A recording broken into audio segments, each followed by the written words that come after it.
Cut, our legacy archive. Follow the leader. KBLA Talk 1580. Follow the leader.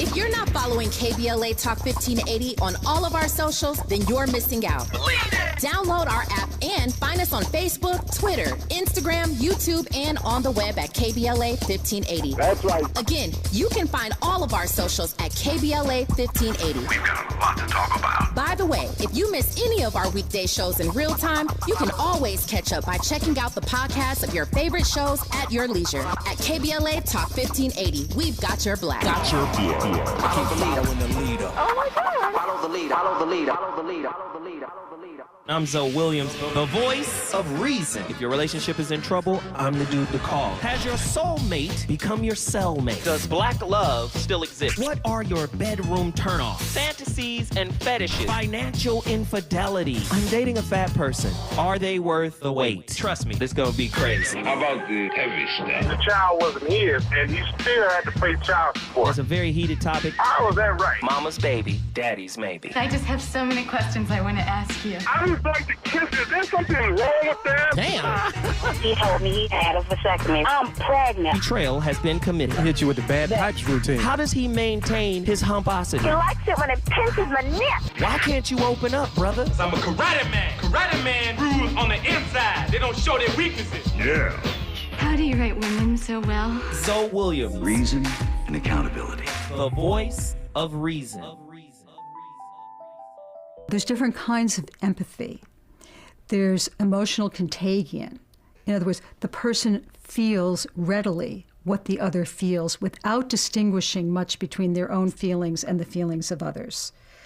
Then there's emotional empathy, which is the capacity to be effectively in tune to the other while still knowing that the other's experiences or emotions are those of the other and not those of the self. There isn't that confusion there. And then there is cognitive empathy, which is a little bit like mentalization. It's a capacity to imagine the feelings of the other person and understand them at an intellectual level. There's been tons of research on this, and with different types of personality disorders, but I'll make it really brief. Basically, those with pathological narcissism are not so good at emotional empathy. They have trouble being attuned to the feelings of others. They're much more readily able to intellectualize about the feelings of others and understand them, and sometimes even exploit them for their own benefit. But in terms of really resonating with the feelings of others, they have a lot of difficulty with that. Is this acquirable? Yes. Okay. I do think it's acquirable. I do think it probably has some kind of a constitutional basis. You know, there's very high heritability with NPD. It has the highest rate of genetic transmission of any personality disorder. So there is probably something that is constitutional. We don't really understand exactly what that is. I mean, some babies, you know, if they're in a nursery, will automatically cry if other infants are crying, and other babies do not. And babies in the first year of life do show empathy for other infants, some of them, and some of them do not. They don't take on the feelings, the expressions, et cetera, of others. And there have been some experiments where in a lab, people are trained to be concerned about others, just in laboratory situations. And when they're given self-report questionnaires about narcissism, after they go through those exercises which are supposed to teach empathy, they actually show diminished levels of narcissism. So even though I do psychodynamic psychotherapy, I do think there's probably other short-term cognitive behavioral mentalization-based treatments that could be very effective in terms of increasing empathic responsiveness to others, self-reflectiveness about narcissism, and so on and so forth. My God. Have you ever told somebody, listen, it is part of human nature for us to feel. And when we care about other people, to feel for them. This is why there's such a thing as disclosure reciprocity. It happens in AA circles, in AA meetings, right? Somebody else tells you their harrowing situation, their difficult situation that they've been through, and it kind of motivates other people to open up because, man, that was very courageous of you to share such a deep story about yourself. I have something similar. Have you ever told somebody really heart-wrenching about yourself and they hit you with cognitive empathy? I understand. But not I feel it. They almost got a blank. Their energy is dry. It's not, damn, I'm sorry you going through that. Oh, my God. I couldn't imagine being in a place like, it's not that. It's, I feel you. I get you. I understand. Have you ever been? Come on, man. One of the key pitfalls of engaging with dark empaths lie in their adaptiveness at leveraging their empathic skills to manipulate and dominate relationships. By harnessing their intuitive understanding of human emotions, dark empaths can orchestrate intricate power dynamics that leave their counterparts vulnerable and emotionally drained. The insidious nature of the dark empath enables these individuals to cloak their true intentions behind a veil of pseudo-compassion, luring unsuspecting individuals into a web of deceit and emotional turmoil. Furthermore, the relationship between dark empathy, narcissistic tendencies, and the maladaptive attachment styles unveils a complex interplay of psychological dynamics that shape the fabric of interpersonal connections. Covert narcissists and individuals with dismissive, avoidant attachment styles share striking similarities with dark empaths. Oh, Lord. As they all exhibit a tendency towards emotional detachment, manipulation, and a fear of vulnerability. The convergence of these traits create a potent cocktail of toxic behaviors that can wreak havoc on intimate relationships and undermine the emotional well-being of all those involved. Are y'all listening? This heavy stuff tonight. Have you ever been with someone like that? 1-800-920-1580. We got callers on the line. Let's get Sean back in here to get his final thought. Sean, give me your final thought on this, man. Well, thank goodness I've never been with someone like that, because that's what you just said. But my thing is, I want people to be aware. I want people to recognize. You know, we always use these terms out in the streets and in communities. I want you to recognize the difference between a narcissist and someone who's very confident. Mm-hmm. Okay, there's a big difference there. Someone who's very confident is an asset, mm-hmm. all right? Mm-hmm. Because they understand what they're doing. They understand they're trying to be a team player. They understand the community. They understand that. A narcissist doesn't give a crap about anything else except themselves. That's it. It's very simple and cut to the dry, because all of us have experienced both, right? Mm-hmm. Even the most confident person, sometimes you're like, damn, that person's just way too confident. I don't know. But they're right. Right. But someone who's a narcissist is trying to control you. Remember that last word, control. A narcissist has to control you or feel like they're controlling you. So just be aware, people, because I don't want people to get taken advantage of, you know, because that's what a narcissist does. They take advantage of people, as opposed to someone who's confident, who wants to build the community and just be a leader, you know? I appreciate it, Sean. Guess what you just did, Thanks, my brother. friend? Oaktown, Oakland in the building, baby. Town business. If you want to bring your city in the building, 1, 2, 3. All you got to do is call me, 1-800-920-1580. Yes, yes, yes. We got folks on the line. Let's get them in here. Attila, Houston, Texas. Get in here. Atala? Uncle Zoe. Hey, How are you? I'm good. What's How are you? I'm well. I'm well. What This are is your an awesome thoughts? topic. Hey, you like it, huh? Yes, sir. All right, all right. So talk to me. I know you got questions. I know you've been taking notes. I already know your style. So talk to me. Okay, so I actually didn't take notes. I'm just gonna let it come off of the dome, so to speak. But so when it comes to like being in a relationship with someone who is quote unquote narcissistic and knowing that their ultimate goal is to control, I mean, to me, if they're the actor, then wouldn't you say the codependent is somewhat of the director? There is no show without them. Ooh, come on, put us out there.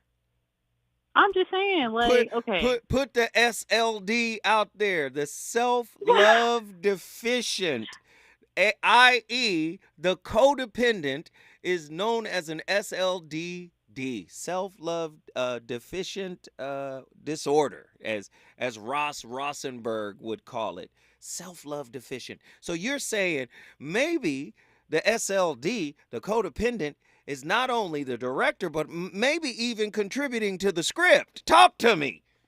Right. Well, I mean, like, so if I'm the creator of what it is that's being outpictured in my world, then yes, absolutely, I am writing my own script. And I'm writing a script in which I comfortably play the, what do you call it?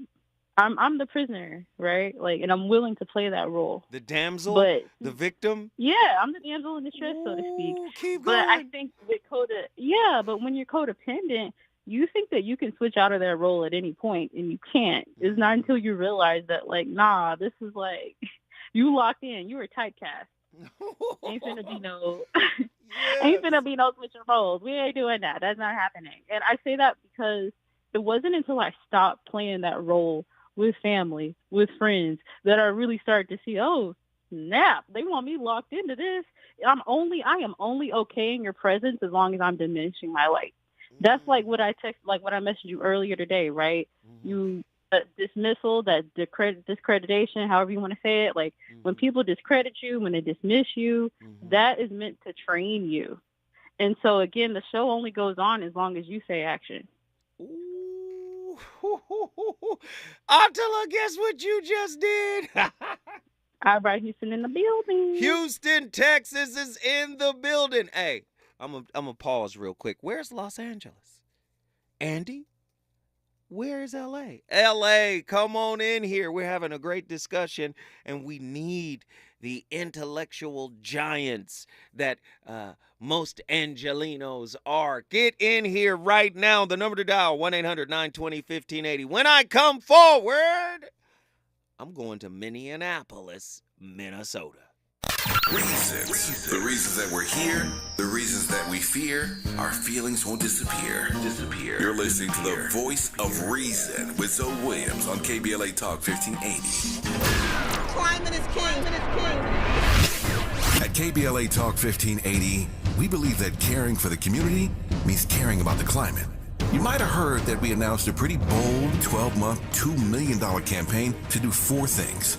Increase climate literacy, turn up the volume on communities of color in the climate conversation, connect everyday people with the resources they need to survive and thrive, and highlight frontline climate justice crusaders of color throughout this year. KBLA Talk 1580 will be bringing you insightful interviews on all of our shows to help raise your climate IQ. Each quarter this year, we will also be hosting free climate events in various communities throughout the city with food, fun, and forward-thinking conversations. Thanks to partners like LADWP, Metro, Caltrans, the Sierra Club, the California Community Foundation, the California Endowment, AQMD, MWD, and more. You'll also be hearing more about a couple of national town halls broadcasting live from Los Angeles, to which you will be invited. And we'll be rolling out a robust social media campaign on all our platforms, as well as an outdoor media campaign, all designed to educate, enlighten, and empower you in our fight for climate justice. We want cleaner air. Caring about the community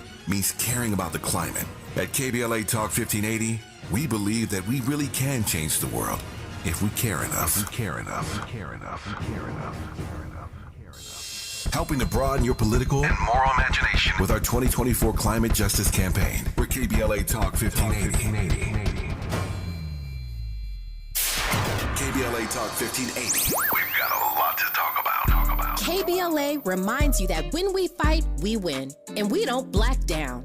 LA Community Action Network, or LA CAN, was formed in 1999 when 25 residents of downtown LA came together and acknowledged the problems that existed in their community and made a commitment to do something about those problems, to stand together, organize, and become a force in the community that demands change. Civil rights and preventing the criminalization of poverty are their core projects. In addition, they take on women's rights, the human right to housing, and healthy food access. LA CAN also has projects focused on economic development, civic participation, voter engagement, and community media. While downtown LA remains their home base, with a particular emphasis on the Skid Row community, in 2007 they expanded their housing and healthy food access work into South Central Los Angeles. LA CAN believes that power for low-income people and people of color is achieved through a large, active, and well-informed member base that utilizes a multitude of methods to advance their messages and goals. If you'd like to join the Los Angeles Community Action Network and organize people to fight back against oppression, please visit cangress.org. That's cangress.org. This is a community call to action from KBLA Talk 1580. You know you want some more. It's the Voice of Reason with Zoe Williams on KBLA Talk 1580.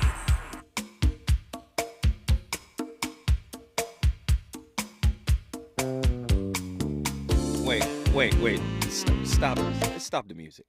Can we just take a moment and really understand that my playlist is my co-host, and it's been on complete fire with regard to today's topic. So just sit back and take in a little bit of Sade.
Is there a way to tell when a narcissistic person is faking an ability to empathize?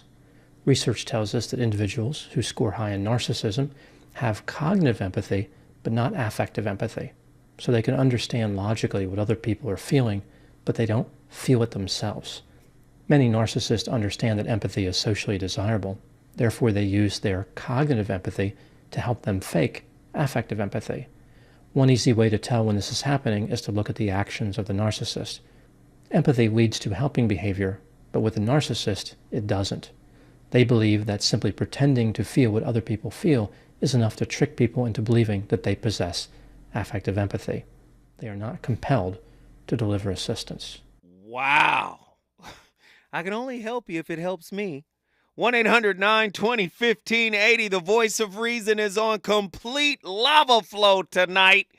Tonight's topic, if you're just tuning in, 2024, man, my topic game has been crazy. Thanks to Attila Phillips out of Houston, Texas, who has, she's delivered a gang of topics. But a lot of people from the chat have emailed me many different topics, and it has contributed to the fire, the lava flow of information that has been coming through this radio program. Tonight's topic, Cold-Blooded, a riveting look into the lives of relational method actors.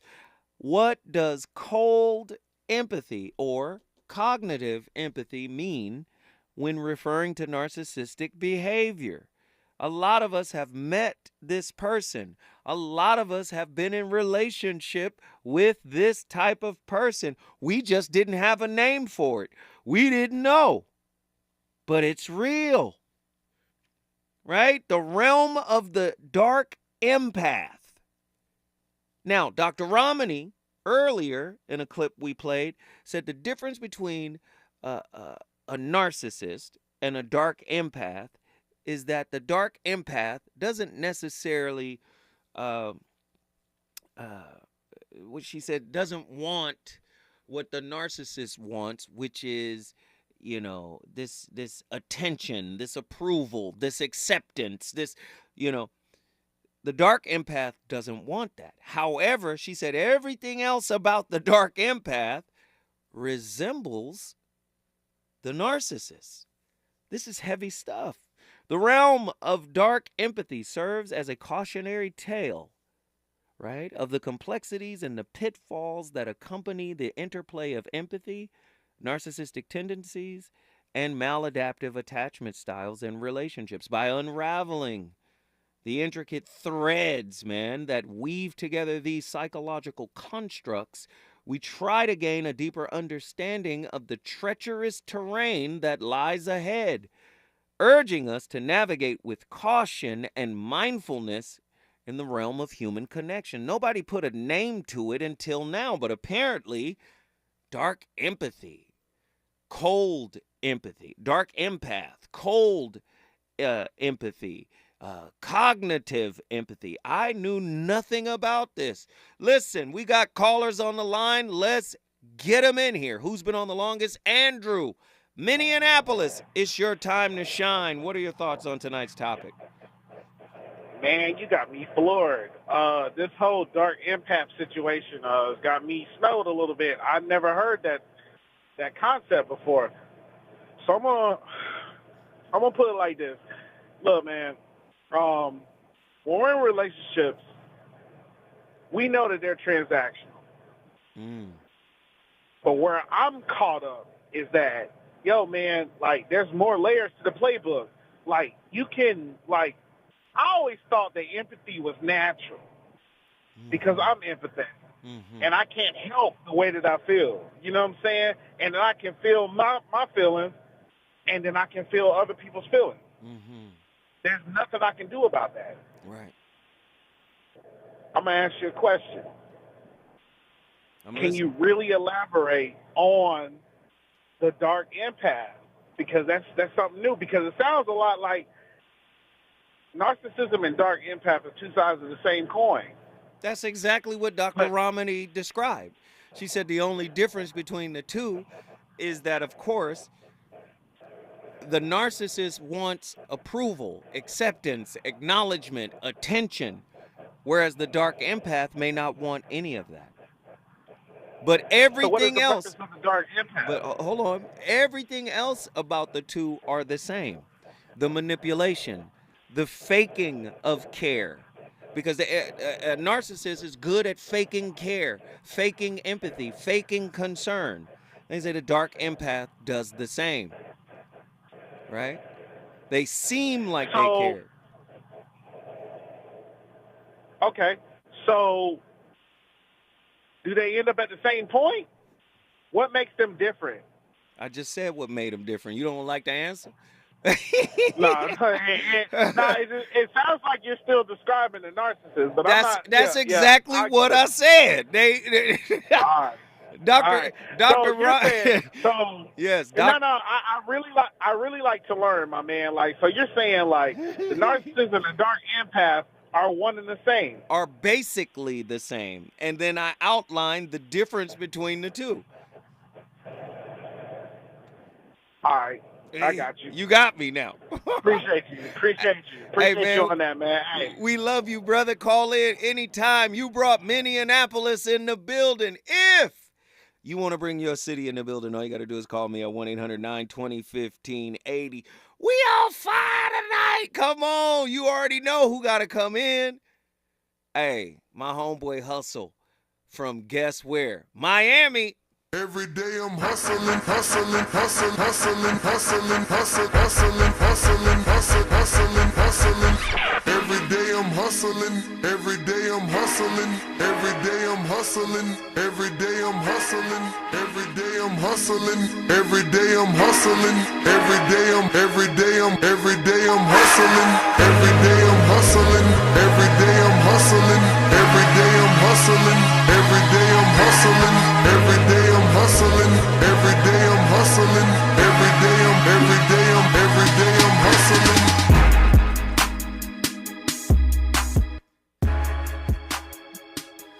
Yeah, Hustle. What up, good brother? What are your thoughts on tonight's topic, man, bro? Yo, I feel like got me cracking up, man, talking about I'm in Miami trick. She crazy. Look, but actually, to add on to what she was saying, man, you know, a lot of times, just speaking from experience, the codependent typically plays the hero. We trying to save, we feel like we could fix everything. Trying to fix everything, yeah. You know what it is, man. Meanwhile, the narcissist playing the victim, secretly being the villain. Right. But don't worry about that. So, listen, man, I'm just telling you, I got real close with a narcissist myself, and if you really get to know him, she shared with me the fact that sometimes she doesn't know what she feels, to where they can disconnect from feelings. Like that was part of their coping mechanism, and kind of like how you saying, when you close proximity to something for a while, you could almost take on some of their qualities. Right. And I had a moment where I felt that, and I'm telling you, brother, it was the most empty. I've never felt it before in my life. But when I realized, I was like, damn, that's what she's talking about. So let me just say this, man. Don't envy it. Just be glad that you're not living on that side of it. I know they cause a lot of pain and everything like that, but you would never want to switch places. Feel me? Let me ask you, would you say like the codependent might be like, as Attila just pointed out, like suffering from the white knight syndrome, which is a compulsive need to help other people?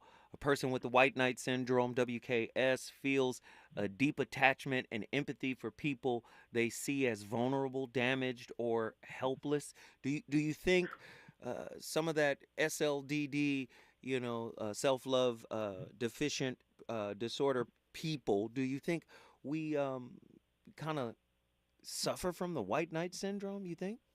1,000%, and to take it deeper, it's a projection of what we wanted and didn't receive. Ooh. You understand where I'm going with that? Yes. Please elaborate, sir. Come on. Hold tight. You can't go nowhere, Hustle. Hold tight. We're going to play your intro all over again. When we come forward, we going back to Miami, Florida. Oh, Lord.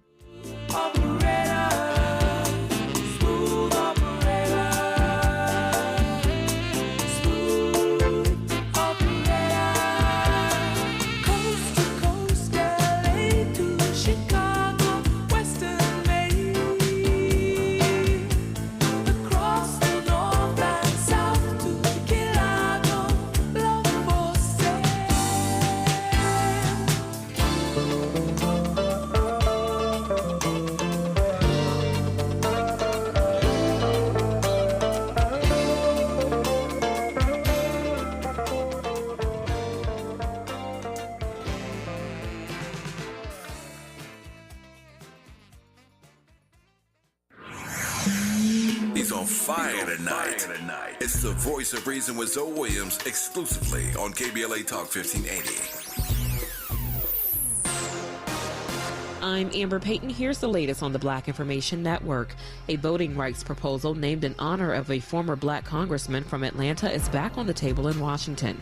U.S. Senator Raphael Warnock says that a Senate Judiciary Committee will consider the John R. Lewis Voting Rights Advancement Act, which brings back some safeguards of the original Voting Rights Act of 1965. Lewis served in office for over 15 terms after his time serving in early efforts to help the civil rights movement. New Orleans Mayor LaToya Cantrell says she does not have the keys to that controversial French Quarter apartment. City Council members recently authorized the council's attorney to request an eviction order from a judge. Cantrell, who is black, says it's the French Market Corporation that controls it. Council will vote soon on whether to order the city attorney to start eviction proceedings. That's the latest. I'm Amber Payton on your home for 24/7 News, the Black Information Network, and BINnews.com. The Final Four and the best of the region meet at the CONCACAF W Gold Cup semifinals at Snapdragon Stadium on March 6th. Who will win the battle for the title? Secure your tickets at wgoldcup.com/tickets and be part of the history. CONCACAF W Gold Cup, our legacy, our cup. Follow the leader. KBLA Talk 1580. Follow the leader. If you're not following KBLA Talk 1580 on all of our socials, then you're missing out. Download our app and find us on Facebook, Twitter, Instagram, YouTube, and on the web at KBLA 1580. That's right. Again, you can find all of our socials at KBLA 1580. We've got a lot to talk about. By the way, if you miss any of our weekday shows in real time, you can always catch up by checking out the podcasts of your favorite shows at your leisure. At KBLA Talk 1580, we've got your black. Got your black. Follow the leader. Oh my God. Follow the leader. Follow the leader. Follow the leader. Follow the leader. Follow the leader.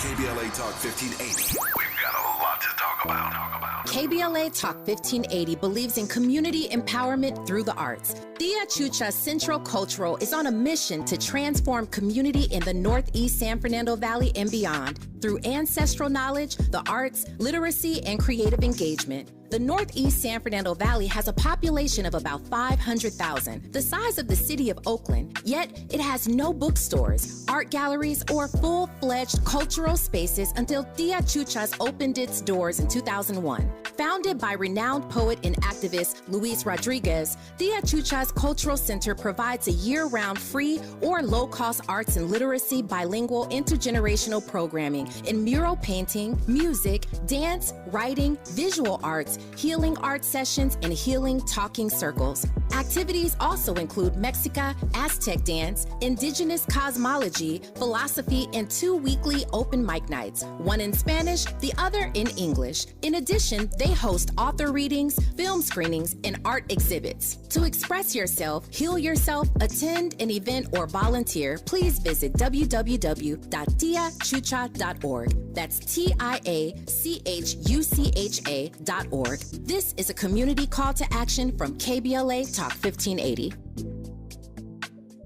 It's game day at Jim's house, and the spread is impressive. Mike's already done some damage with the hot wings, and now he's dropping back and going deep for another slice of pizza. I sure hope he brought the Pepto. Mike knows the Pepto-Bismol provides fast 5-symptom relief from unexpected stomach upsets. He's no rookie. The way he's throwing back those nachos, he's the GOAT. Be ready for game day with Pepto-Bismol. When you have nausea, heartburn, indigestion, upset stomach, diarrhea. Use as directed. Keep out of reach of children. KBLA Talk 1580. We've got a lot to talk about. KBLA Talk 1580, connecting you with services and solutions. Legal Aid Foundation of Los Angeles is a nonprofit law firm that protects and advances the rights of the most underserved, leveling the playing field and ensuring that everyone can have access to the justice system. Every year, LAFLA provides free, high-quality legal services to more than 100,000 people living in poverty across greater Los Angeles. Their unique combination of neighborhood offices, self-help centers at courthouses, and domestic violence clinics puts Legal Aid Foundation of Los Angeles on the front lines in vulnerable communities and at the forefront of change. LAFLA's expert team of attorneys, paralegals, and support staff works to provide direct representation, offer counsel and advice, provide referrals, and educate the community about their legal rights through workshops and seminars. With locations all over LA, you can access their services or volunteer to help no matter where you live. And if you have an urgent issue, call 213-235-0060. That's 213-235-0060. To get legal help, make a donation, or volunteer, visit LAFLA.org. LAFLA.org. This is a community call to action from KBLA Talk 1580.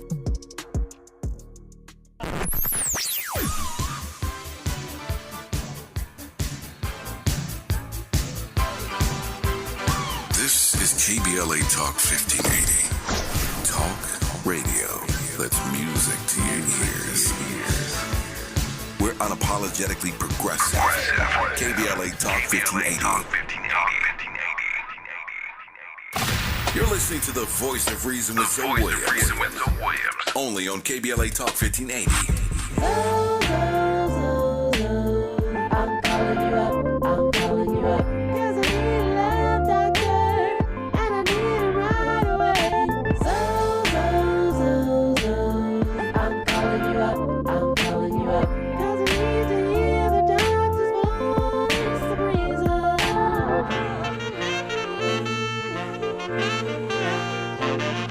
Yo, so I got this two-timing chick who got her revenge from when I was on my two-time tip. And even when I tried to correct it, she couldn't get past how she was disrespected, neglected my effort, a pair with no trust, dirty games and affairs that been tearing us up. If things ain't picture perfect, is it really worth it? I have an idea, but I need to know for certain. I'm calling you up. I'm calling you up. 'Cause I need a love doctor, and I need it right away. I'm calling you up. I'm calling you up. 'Cause I need to hear the doctor's voice of reason.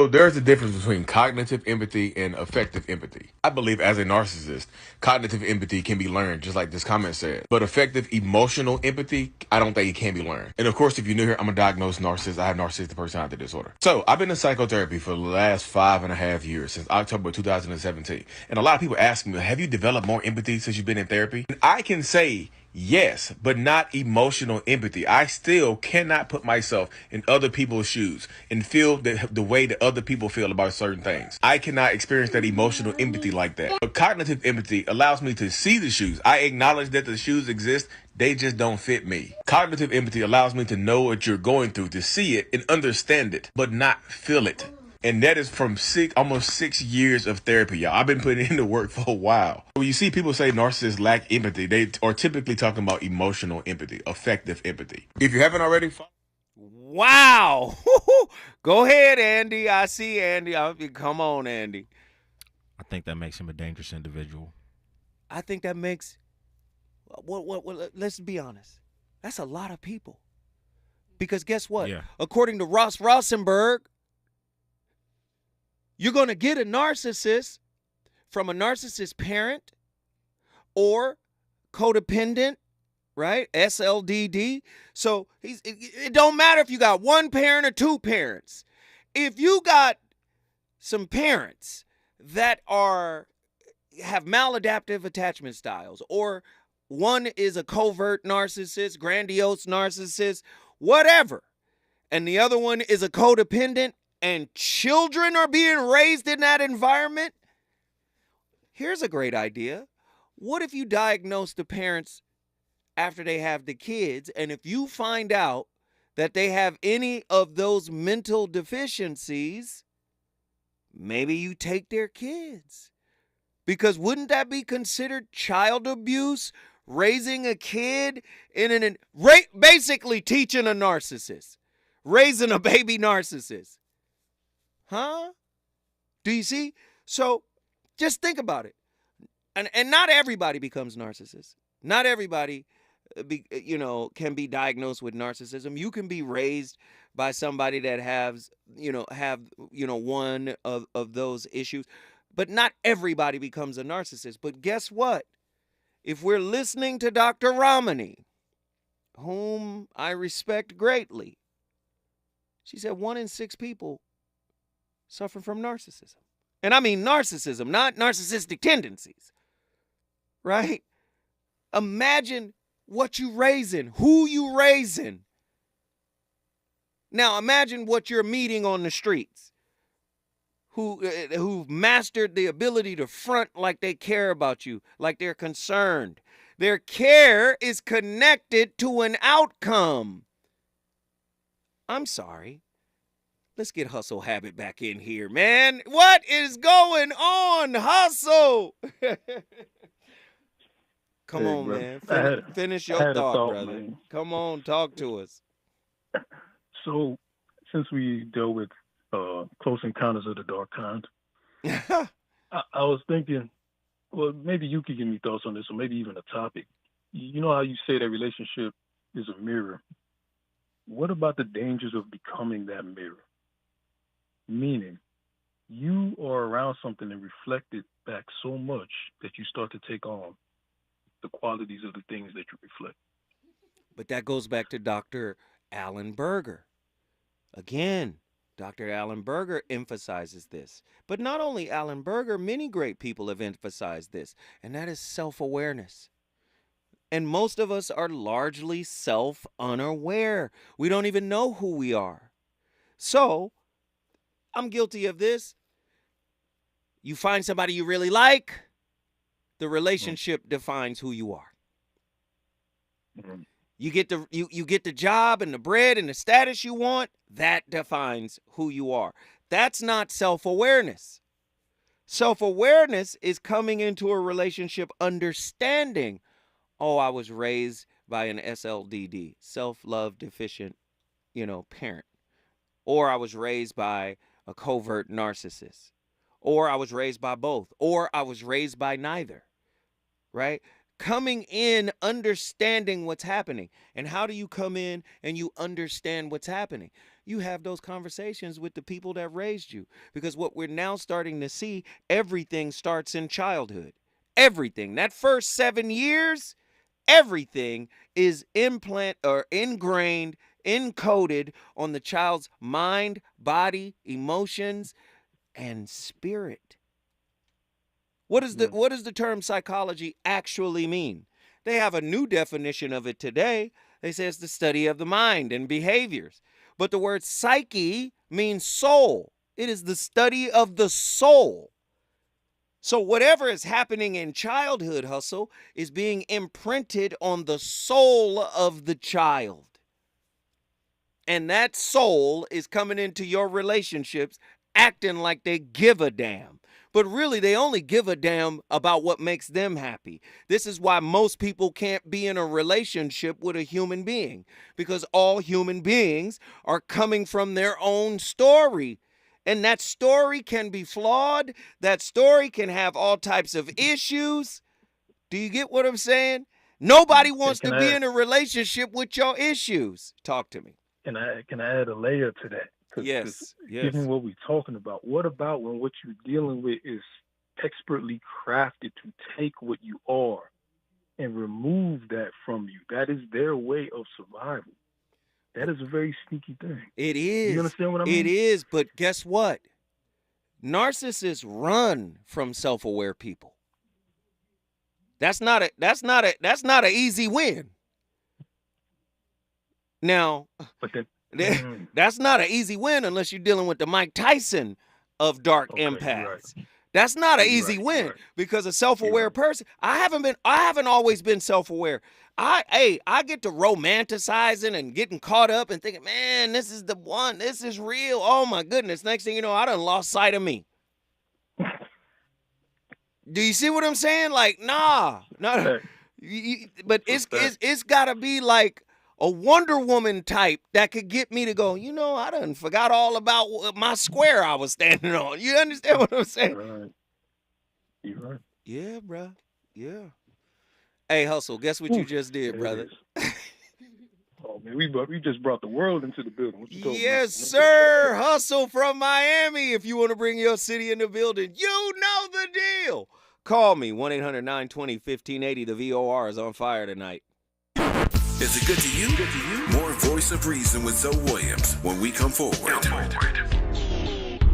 Hey Californians, are you ready to make your home ownership dreams come true? The California Dream for All Shared Appreciation Loan Program might be for you. First-generation homebuyers can get down payment and closing cost assistance along with a first mortgage to help you unlock the door of your new home. Applications open in April, so talk to an approved lender to see if you're eligible. Find out more at calhfa.ca.gov/dream or call 877-922-5432. A message from the California Housing Finance Agency. Hey, LA, when you're trying to get where you need to go, like work, school, and what matters to you, Metro is here to get you there. With discounted fares and free pass programs, Metro is making public transportation affordable and easy to ride for everyone. Plan your trip at metro.net. Without the ones like you, who work tirelessly to keep things running, everything would suddenly stop. Hospitals, factories, schools, and power plants, they all depend on you. No matter the weather, emergency, or time of day, you're the ones who get it done. At Grainger, we're here for you with professional-grade industrial supplies. Count on real-time product availability and fast delivery. Call, clickgrainger.com, or just stop by. Grainger, for the ones who get it done. Finding great candidates to hire can be like, well, trying to find a needle in a haystack, but not with ZipRecruiter. Its powerful technology actively finds and invites qualified candidates to apply to your job. So while other companies might deliver a lot of hay, ZipRecruiter finds you the needle in the haystack. See why 4 out of 5 employers who post a job on ZipRecruiter get a quality candidate within the first day. Try ZipRecruiter for free at ZipRecruiter.com/free. That's ZipRecruiter.com/free. If you're looking for the most epic place on earth, let's start at the base of a massive waterfall. Then trek through the thick jungle. Then climb to the peak of a snowy mountaintop. Then once you get there, keep going. Because with intelligent 4x4 and 7 drive modes and a Nissan Pathfinder, the search is the real adventure. Available feature. Intelligent 4x4 cannot prevent collisions or provide enhanced traction in all conditions. Always monitor traffic and weather conditions. Around here, we don't believe in victimhood. We believe in raising our voices, amplifying black voices in the climate conversation. We're KBLA Talk 1580. Substance use disorder and addiction is so isolating. And so, as a black woman in recovery, hope must be loud. It grows louder when you ask for help and you're vulnerable. It is the thread that lets you know that no matter what happens, you will be okay. When we learn the power of hope, recovery is possible. Find out how at startwithhope.com. Brought to you by the National Council for Mental Wellbeing, Shatterproof, and the Ad Council. You know you want some more. More. It's the voice of reason with Zoe Williams on KBLA Talk 1580.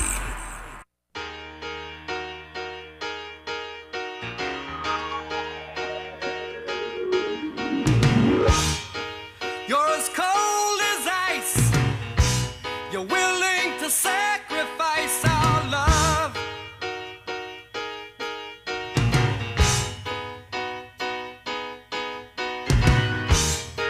You never take advice. Someday you'll pay the price. I know. I've seen it before. It happens all the time. You're closing the door. You leave the world behind. You're digging for gold. You're throwing away a fortune and feelings, but someday you'll pay.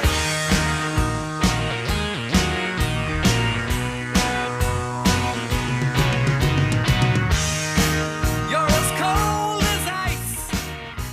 You're willing to sacrifice. Imagine standing in the middle of an intricately woven spider's web, feeling the delicate yet powerful threads that connect every part of your life. The silken strands glisten with an ethereal beauty, but the spider, lurking in the shadows, is waiting for the perfect moment to strike. This spider is a narcissist, and the web is her intricate web of manipulation. They play your emotions like an exquisite symphony, knowing just when to tug at your heartstrings, all while orchestrating a masterful performance using cognitive empathy. It's time to recognize the conductor behind the curtain, so you can reclaim the power they've stolen from you. So what is cognitive empathy? It's often described as a double-edged sword. Cognitive empathy is the ability to understand and predict others' emotions, thoughts, and perspectives. It is a valuable skill that can foster deep connections and empathy in relationships. Cognitive empathy is different from other types of empathy in that it focuses on understanding and predicting others' emotions, thoughts, and perspectives, rather than directly experiencing or resonating with their feelings. Oh my God. I'm telling you, man, people out here are master manipulators, and we wanted to uncover a lot of it tonight, right? That's what this series, because I put together a whole series on narcissism, and we have been covering it over the past couple of weeks, and we're starting to, get I believe, a better understanding than just what normal people are saying and or average people are saying when they just, oh, you're a narcissist and you're just a narcissist and blah blah blah. No, a lot of people, everybody has narcissistic tendencies, but not everybody can be clinically diagnosed as a narcissist, and we have made that distinction very clear during the course of the last few weeks. Let me get my final callers in here. Truemonger from Dallas, Texas. Get in here. Yes, sir. Yes, sir, my brother. What are your thoughts on tonight's topic? Oh boy. People really love to be actors out here. I don't have time. I don't have time to be pretending, performing empathy. Rather, either I have it for you or your situation, or I don't. Right. You know, I'm not going to pretend like I do just to make you feel better. Most of my empathy is genuine, whether I express it the way you think I should or not. Because I express it however I express it at that point in time. Right. You may not get it, and that's fine. But if you don't ask me about it, I'm not going to explain it to you. Right. I process it the way I see it. You know, if somebody has to perform for you to understand, you probably need to be in a different situation. I know society teaches you to act, because that's what society does. Most of society is a play. It's theater. You hardly see people being themselves when you step outside your door. They're already performing as soon as they walk out. They might be performing inside the house. You know, you never know what kind of situations are going to come up. So if you're not genuinely being empathetic to somebody, you got to deal with some stuff that's internal. It might be learned behavior. You might have been taught by narcissists how to carry yourself that way. Either way, you need to figure it out and do something about it. Or continue doing what you're doing. I love it, True. Guess what you just did? Brought Dallas in the building. Dallas, Texas is in the building because of Truemonger. Hey, we're going to zip over to Hawaii. Aloha, John from Mountain View, Hawaii. Get in here. What are your thoughts on tonight's topic, my friend? Greetings and blessings all. Zoe, wow, what a show. I'm learning more than ever about this whole narcissist side of the game. But at the same time, the unfortunate thing is, it's ugly out here. Yeah. But use ugly as an acronym, you still got to love yourself. I hear you. I hear you.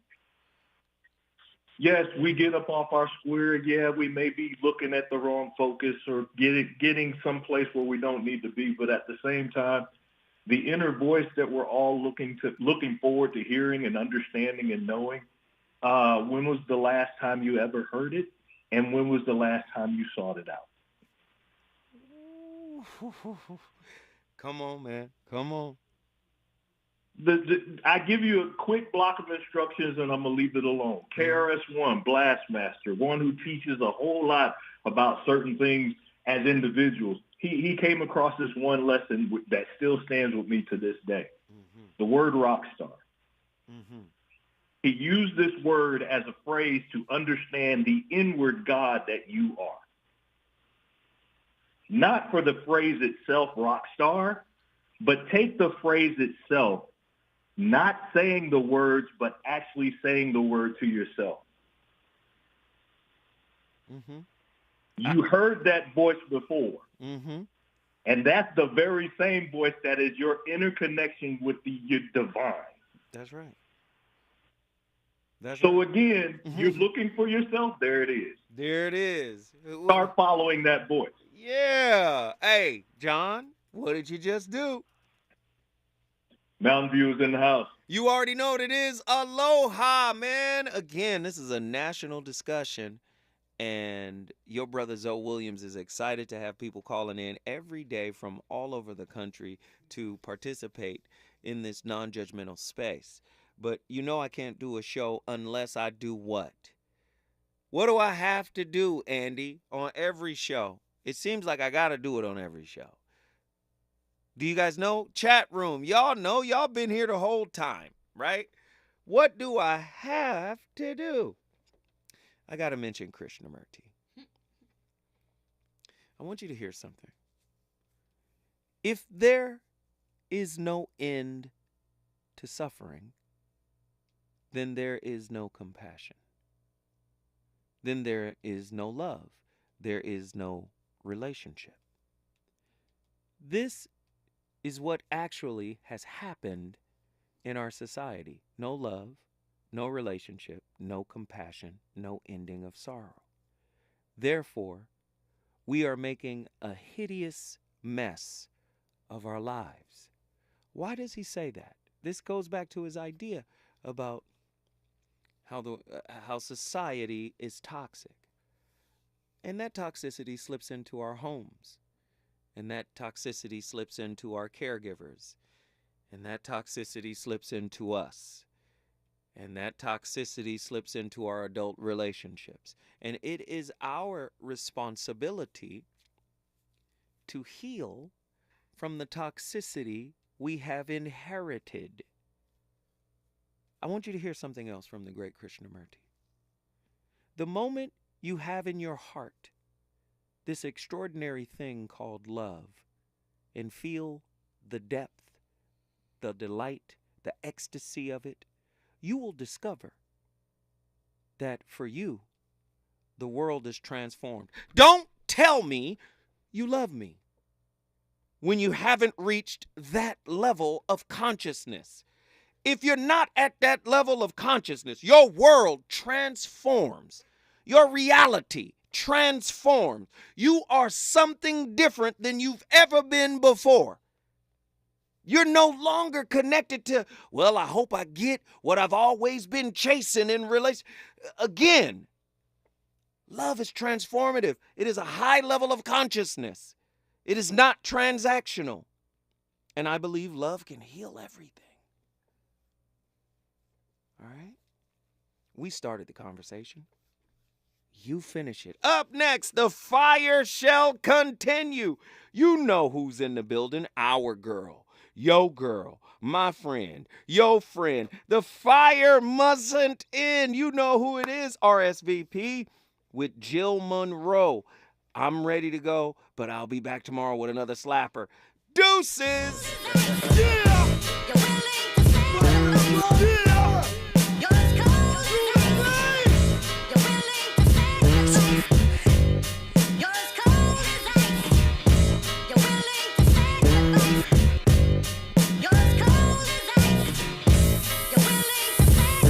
I like to welcome mother to the back of the minor bill. See, I'm for real with delivering these